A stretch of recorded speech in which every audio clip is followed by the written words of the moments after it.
सुप्रभात मेरे प्यारे बच्चों, मेरा नाम नेहा कुमारी है और मैं आज आपको व्याकरण के पाठ उपसर्ग पढ़ाऊंगी। उप शब्द का अर्थ ही होता है आगे।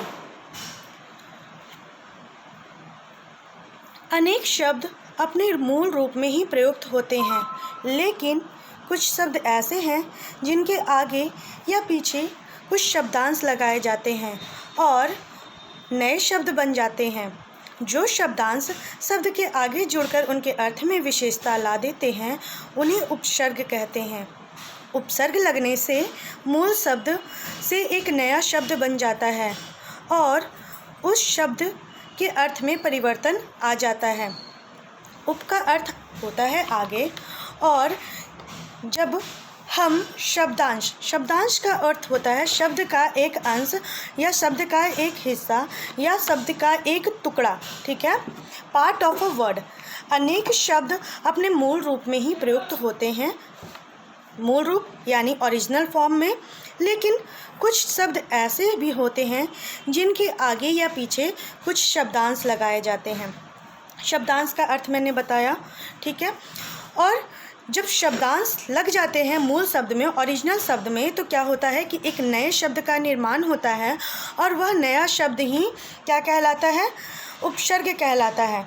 इस नए शब्द से क्या होता है? उस शब्द में, ओरिजिनल शब्द में एक विशेषता आ जाती है और परिवर्तन आ जाता है, जिसे ही उपसर्ग कहते हैं।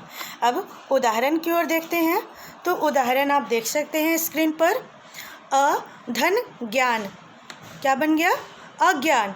ज्ञान का अर्थ होता है नॉलेज, ठीक है, और ज्ञान का उल्टा हो गया अज्ञान।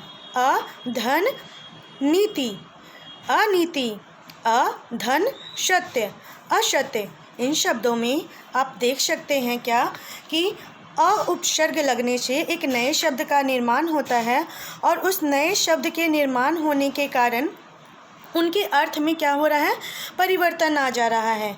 परिवर्तन आ जा रहा है तो यहाँ अपोजिट वर्ड को दिखा रहा है, डिनोट कर रहा है। अपोजिट यानी कि विपरीतार्थक शब्द को। तो ज्ञान का उल्टा अज्ञान हो गया, नीति का उल्टा अनीति भी हो गया, सत्य का उल्टा असत्य हो गया।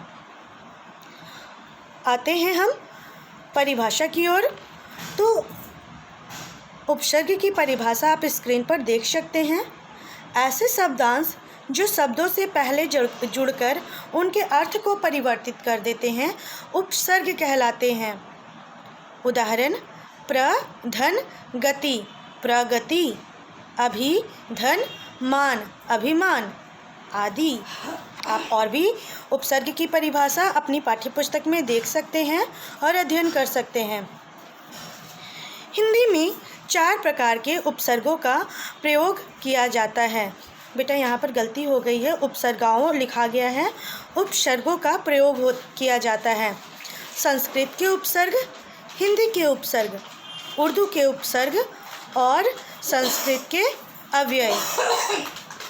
आज के लिए इतना ही। अगली कक्षा में हम लोग संस्कृत के उपसर्ग का गहन अध्ययन करेंगे। धन्यवाद।